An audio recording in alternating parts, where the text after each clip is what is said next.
తాకట్లో ఉన్న బంగారాన్ని విడిపించి ఆ రోజున మార్కెట్ ధర కట్టి మిగిలిన డబ్బును మీకు అందిస్తుంది కొమ్మూరి గోల్డ్. ఏమిటి నాన్నగారు? నా వయసు ఎంతో తెలుసా? అదేమిటి నాన్నగారు? తెలుసా? 58 ఉండొచ్చు. నేను ఏ వయసు నుంచి సంగీత సాధన ప్రారంభించానో తెలుసా? 6 ఏళ్ల. ఇప్పటికి 50 ఏళ్లుగా నేను కచేరీలు చేస్తూనే ఉన్నా. నేను సంగీతాన్ని తలవనది ఎప్పుడో తెలుసా? కేవలం కలలో మాత్రమే. అందుకు కూడా కారణం తెలుసా? సరస్వతీదేవిని అవమానించడం అనే భయంతో, గౌరవంతో. అర్థమైంది. నేను అడవిలో పాడిన పాట మీరు విన్నట్టున్నారు, అంతేనా? అది పాట, సంగీతానికి వచ్చిన గ్రహపాట. నువ్వు పాడిన పాట రాగం పేరేమిటో తెలుసా? తెలుసు, హంసధ్వని. హంసధ్వన? కొంచెం మార్చాను వాళ్ళ కోసం. మార్చి ఏం చేశావో తెలుసా? హంసధ్వనిని హింసధ్వని చేశావు. సంగీతాన్ని మార్చేటంత పండిపోయావా శాస్త్రీయ సంగీతంలో? వాగ్గేయకారుల కృతుల్ని, స్వరజతుల్ని మార్చేటంత పండితుడురా నువ్వు. ఎవరి కోసమో మార్చి ఎక్కడెక్కడో పాడి సంగీతాన్ని అవమానిస్తున్నావు. నీ ఇష్టం వచ్చినట్టు నువ్వు పంచడానికి, పెంచడానికి, తుంచడానికి నీ మూతి మీద మొలిచిన మేసం అనుకున్నావా? సంగీత జ్ఞానం లేని 10 మందికి కాస్త జ్ఞానాన్ని పంచిపెట్టడం తప్ప నాన్నగారు? శాస్త్రీయ సంగీతంలో కూడా నీ విప్లవాన్ని చొరబెడుతున్నావా? అలాగా జనాలకు కూడా అలుపు సులుపులు ఉంటాయి నాన్నగారు. పాట మనసు తేలికపరిచే మంత్రపుష్పం అని తెలిసి ఆ శ్రమజీవుల కోసం నేను... ఎవరి కోసమైనా సంగీతాన్ని సంకరం చేసే హక్కు నీకు లేదు. అది సంకరం కాదు నాన్న, సంగమం. గోదావరిలో కుడ్డు కాలువలు కలిస్తే సంగమం కాదురా, సంకరమే. అమ్మని అమ్ముకు బ్రతికే వాడికి పుట్టగతులు ఉండవు. అది అపచారం కాదురా, వ్యభిచారం. నాన్న, నేను అమ్మను అమ్ముకుంటున్న వాడిని కాదు. అమ్మ అందరికీ అమ్మేనా నేను నమ్ముకుంటున్న వాడిని. అందరికీ పంచిపెట్టడానికి శాస్త్రీయ సంగీతం అంటే చౌకటి పూలు దొరికే ఉప్పుడు బియ్యం కాదురా. కష్టపడే శ్రమజీవుల కోసం కాకపోతే సంగీతం ఎందుకు నాన్న? సంగీతం ఎందుకు నువ్వు నాకు చెప్తున్నావా? నేను నీ తండ్రిని మాత్రమే కాదురా, నీ గురువుని కూడా. నే తప్పు పడుతున్నావా? తండ్రి అయినా గురువు అయినా నిటలాక్షుడు 3వ కన్ను తెరిచిన తప్పు తప్పే నాన్న.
దని దబద మబద నీ దబద మదబ మగరిగ మపప్ప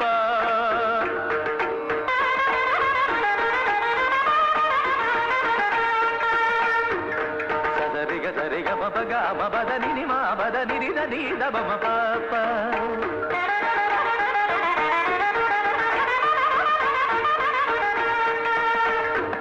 సరిగ సరిగ పదిగ మపద మపద ని దని దబ మపప్ప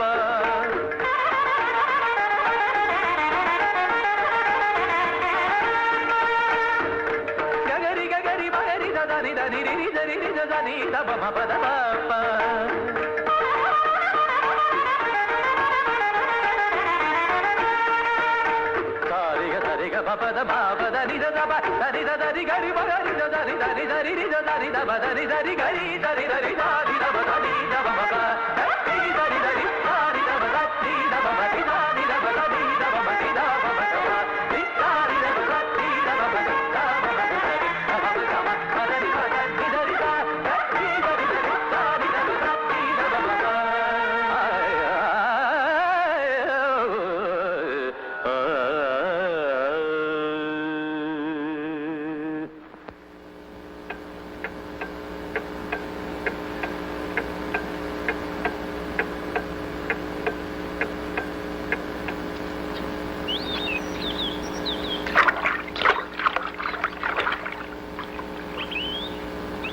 పరాత్పరం పరమాత్మకలింగం తత్ప్రణమామి సదాశివలింగం లింగాష్టకమిదం పుణ్యం యః పఠేత్ శివసన్. నమస్కారం గురుగారు. ఎవరు బాబు నువ్వు? నా పేరు చారుకేశ్. ఓ, నాకు సంగీతం అంటే ప్రాణం. ఆ, మీ సంగీతం అంటే ప్రాణానికి ప్రాణం. మీ కచేరీలన్నిటికీ నేను హాజరవుతా. సంగీతాన్ని ఏకలవీళ్ళలాగా అభ్యసిస్తున్నాను. బొటనవేలు మాత్రం మీరు అడగకూడదు. ఒక్క నిమిషం ఆశీర్వదించండి. దీర్ఘాయుష్మాన్ భవ. లే లే బాబు. మీరు కూడా తంబురా బాగా పెడతారండి.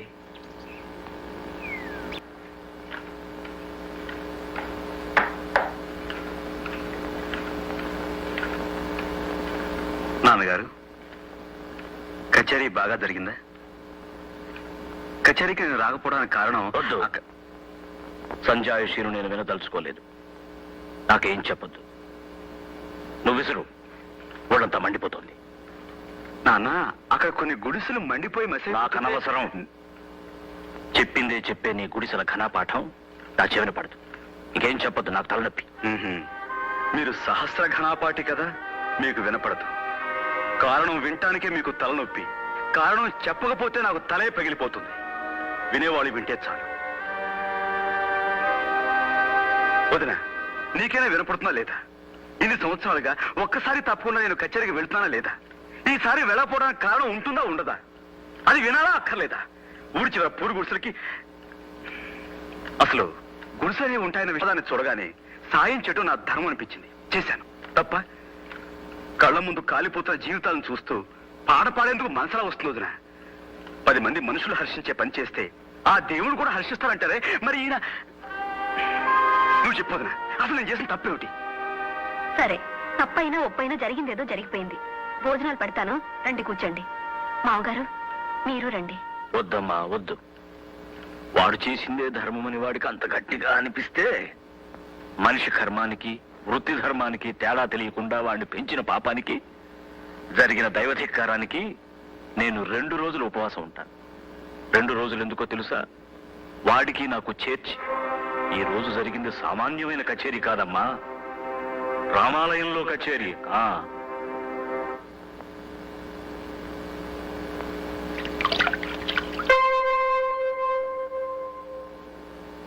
వదినా, నాకు అన్నం వడ్డించు. నాన్నగారు భోజనానికి రా. నేను భోజనం చేస్తాను వదినా. నాకు వడ్డించవా? నేనేం తప్పు చేశానని ఉపవాసం ఉండాలి? పొరుగు వారికి సాయపడటం కూడా తప్ప? చీమ వెంట 1000 చీమలు పడతాయి. కాకి తెస్తే 100 కాకులు కొడతాయి. జ్ఞానం ఉన్న మనిషి మాత్రం కళ్ళు మూసుకుని భక్తి పాటలు పాడాలా? ఏ దేవుడు చెప్పిన ఉపదేశం ఇది? ముఖ్యంగా మన దేశంలో కావాల్సింది గాన కచేరీలు కాదొదినా, జ్ఞాన కచేరీలు. తప్పు చేస్తే తండ్రి మందలిస్తాడని భయపడే కొడుకే మంచి చేస్తే వెను తడతాడని ఆశపడతారుగా.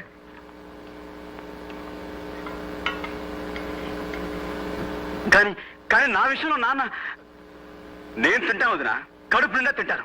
నేనెందుకు మానేయాలి భోజనం?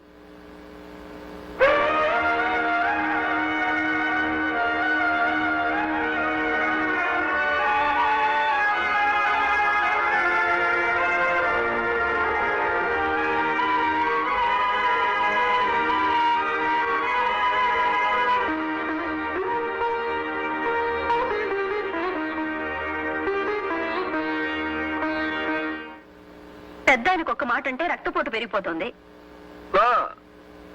స్నానం అయిందా? ఎదిగిన పిల్లలు ఉన్నారంటే బుద్ధి తెలిసి పెద్దవాళ్ళ మనసు నొప్పించకుండా మెలగాలి. తొడుక్కురండి. అన్ని ఎంతకాలం చెప్పుకు తిరుగుతావు? ఎవరి దారులు వాళ్ళవి, ఎవరి బ్రతుకులు వాళ్ళవి.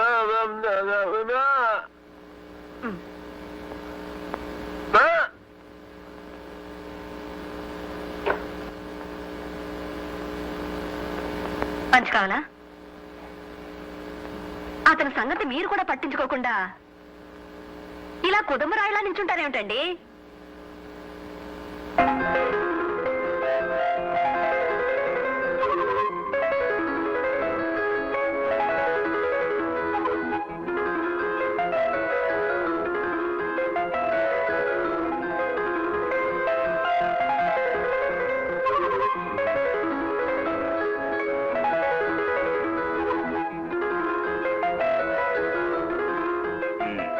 ఇప్పుడా వచ్చేది? ఏ మీరెప్పుడొచ్చారు? ఎప్పుడు వచ్చానంటావు? నేనే చెప్పాలా? ఇక్కడ ఉన్న చెట్లు చెబుతాయి, రాలిన పువ్వులు చెబుతాయి. మీకు ఊపిరి ఆడకపోతే కాపాడేది ఎవరు? ఇక నా పాపరా, నేనేం చెప్పినా మీకు నవ్వులాటగానే ఉంటుంది. నిజమండి, మొన్న మా ఫ్రెండ్స్ ఇద్దరు సైకిల్ మీద ఇలాగే డబుల్స్ వెళ్తుంటే పోలీసులు పట్టుకున్నారట. అలాగే మన ఇద్దరు ఇప్పుడు పట్టుకున్నారు అనుకుంటే అప్పుడు మనం మరి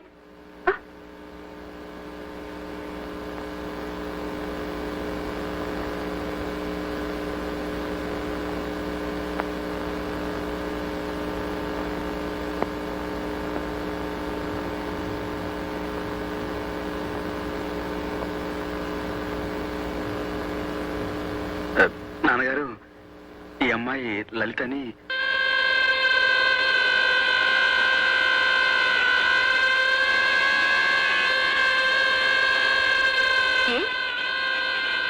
అంటుకోవచ్చుగా.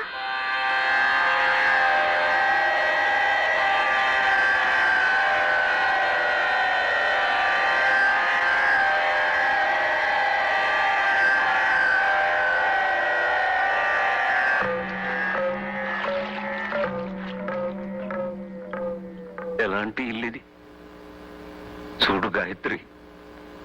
పూజ గదిలో మీ అత్తయ్యకి ఒక చోటు ఇవ్వకపోయినా ఈ నట్టింట్లో ఈ ఉయ్యాలనే పూజ సింహాసనం చేసి ప్రతిరోజు ఆరాధిస్తున్నా.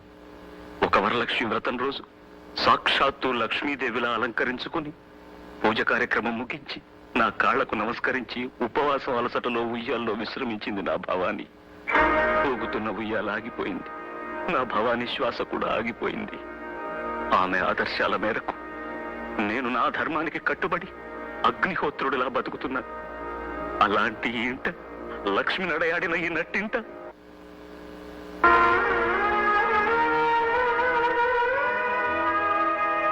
ఏమయ్యా సూర్య, ఇలాంటి పని చేసావు? ఏమిటొదినా? లలిత ఒక హరిజన్ అమ్మాయని నాతో చెప్పలేదే. ఆ విషయం నా దగ్గర ఎందుకు దాచావయ్యా? ఇందులో దాచేదే ఉందినా? అదొక పెద్ద విషయంగా తీసుకోలేదు నేను. ఆ అమ్మాయి అందంగా ఉంటుంది, పైగా మంచిది. అందుకే ప్రేమించడం తప్పు కాదనుకున్నాను. అంతే. అంతేనా? ఎవరికైనా అంతే కావచ్చయ్యా, కానీ బిలహరి గణపతి శాస్త్రి గారి సంతానానికి అది అంతే కాదు, అంతులేనంత. అంటే అంటే ఇప్పుడు ఏమంటావు వదినా? నీ విషయంలో ఆ పిల్ల హరిజనుల పిల్లని తెలియక నిన్ను ప్రోత్సహించడం తప్పైతే అందుకు నన్ను క్షమించు. ఈ ఇంట్లో పెళ్లి కావలసిన తులసి మొక్క లాంటి చెల్లెలుంది. సంప్రదాయ చందనవనంలో పండిపోయిన మహావృక్షం లాంటి మీ నాన్నగారు ఉన్నారు.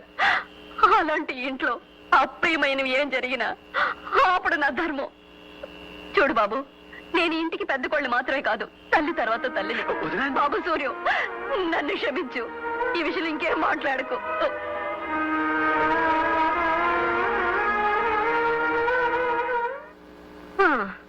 కొడుకులేని లోటు మీ వల్ల నాకు తీరిపోయింది. ఇటు తిరగండి. మూగబ్బాయి కదా అని మృదంగం నేర్చుకోమని మీ నాన్నగారు పంపిస్తే అత్తెరైన ఆ మూగ నోటితో నాదస్వరం నేర్చుకొచ్చి నిలబడ్డారు. చెయ్యి. మీ తమ్ముడు ఇప్పుడు అత్తెరి అరిజిన అమ్మాయిని పెళ్లాడుతూ తప్పేమిటో అంటున్నాడు. ఈ విషయంలో మీరేమనుకుంటున్నారో కాస్త చెప్పరేమిటండి? అభిప్రాయం చెప్పమంటే అలా వెళ్ళిపోతారేమిటి?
మా వాడు ఎలక్ట్రిసిటీ పోల్ నుంచి పడిపోయండి. ఆసుపత్రికి తీసుకెళ్ళండి గారు, కార్లో తీసుకెళ్తారండి. పండుందిగా. బండ్లో అయితే ఆలస్యం అయిపోతుందండి, రక్తం పోతుంది సార్. సార్ దయచేసి తీసుకెళ్ళండి సార్. సార్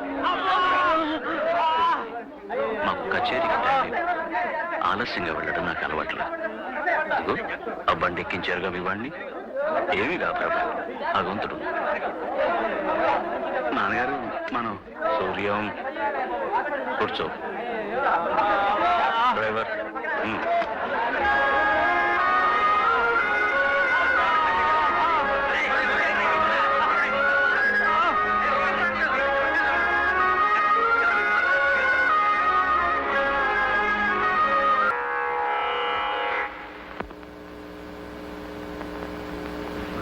భవానీ, నీ కొడుకు గురువును మించిపోయాడు.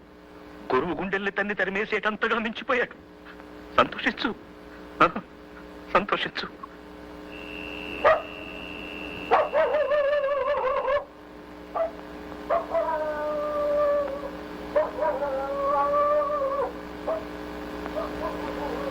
ఏమండి, సాయంత్రం పోల్ మీద నుంచి కింద పడిపోయాడే, ఆ లైన్ మ్యాన్ ఎలా ఉన్నాడు? చచ్చిపోయాడండి. చచ్చిపోయాడా? అవునండి, అరగంట ముందు తెచ్చుంటే బతికేవాడని చెప్పారండి డాక్టర్. ఆడి చావుకి బతుకి అరగంట దూరం అన్నట్టు అయిపోయిందండి. ఇక దేవుడే ఆడి పెళ్ళాన్ని పిల్లల్ని ఆదుకోవాలండి.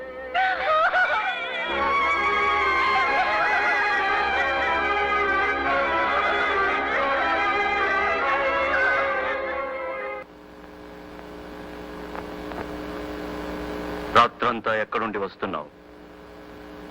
మైలపడి వస్తున్నావా? అదేరా, ఆ అంటరాని దాంతో గడిపి మైలపడ్డావా అని అడుగుతున్నాను. నాన్న, సూర్య నమస్కారం చేస్తున్న నోటితోనే సూర్యాన్ని దుమ్మెత్తిపోయకండి. నాకన్నా మీ మనసులోనే అంటరాని ఆలోచనలు ఎక్కువగా ఉన్నాయి. క్షమించండి. నేను ఎక్కడికి వెళ్ళానో మీరు ఊహించలేరు కూడా. కరెంటు పోల్ మీద నుంచి కింద పోతే అడవిలో దిక్కు లేకుండా మనం వదిలేశామే, ఆ వ్యక్తి ఆసుపత్రిలో చచ్చిపోయాడు. అది మీరు తెలుసుకోవాలి. అలాగా అన్నంత మాత్రాన పోయిన మనిషి తిరుగు రాడు నాన్న. భగవంతుడు ఉన్నాడు, పుండని పంపేశారే, మరి ఏ భగవంతుడు అతను కాపాడలేదే? అరగంట ముందు అతని ఆసుపత్రికి చేర్చలేని వాడే అతని పాలిట భగవంతుడై ఉండేవాడని డాక్టర్లు చెప్పారు. ఇది కూడా మీరు తెలుసుకోవాలి. సూర్యం, అందులో ఏమన్నా అర్థం ఉందంటావా? చావు పుట్టుకలు కర్మఫలాలు. ఆ మనిషికి ముగింపలా రాసిపెట్టుంది, ముగిసిపోయింది. నాన్న, మీ కర్మ సిద్ధాంతానికి ఎదురులేకపోవచ్చు, కానీ సంగీతమే సర్వస్వం అనుకునే ఈ మూర్ఖ సిద్ధాంతం నుంచి బయటపడండి. మనిషి పట్ల మనిషికున్న ధర్మం కన్నా ఈ సంగీతం గొప్పదేం కాదు. నా ధర్మం నాకు బాగా తెలుసురా. భగవంతుడి సేవ కన్నా ధర్మం లేదు, సంగీతం కన్నా భగవంతుడి సేవ మరొకటి లేదు. అయితే చచ్చిపోయిన అతని మరణానికి మన బాధ్యత లేదంటారా? వాడెవడో చావడానికి మనమెలా కారణమవుతావురా? నన్నే మీ ముందు అందరూ మోగవాళ్ళ పడుంటారనుకుంటున్నారు, కానీ కానీ నాకు నోరుంది. న్యాయాన్యాయాలు మాట్లాడి తీరతాను. ఇంతకీ ఏమంటావు? మీరు ఊ అనే ఒక్క మాట నుండి అతను బతుకుండేవాడు. మీరు అనలేదు, నేనైతే అనుండేవాడిని. కానీ ఎలా? నేను కొడుకుని, తండ్రిని కానీ. కాబట్టి అతని చావు కారణం మీరు. మీరే అతన్ని చంపారు. మీరు ఒక హంతకుడు. కన్న తండ్రిని దుర్భాషలాడేంత పెద్దవాడి వైపోయావా నువ్వు? వదిన, నువ్వు కొట్టినా చంపినా ఇది మాత్రం నిజం. ఒక ఆడదాని అనాథన చేసి ఆ పసివాళ్ళని దిక్కులేని వాళ్ళని చేశావే, అది మహాపాపం. ఆ పాపానికి నేను బాధ్యుణ్ణి. అది నన్ను జీవితాంతం దహిస్తూనే ఉంటుంది.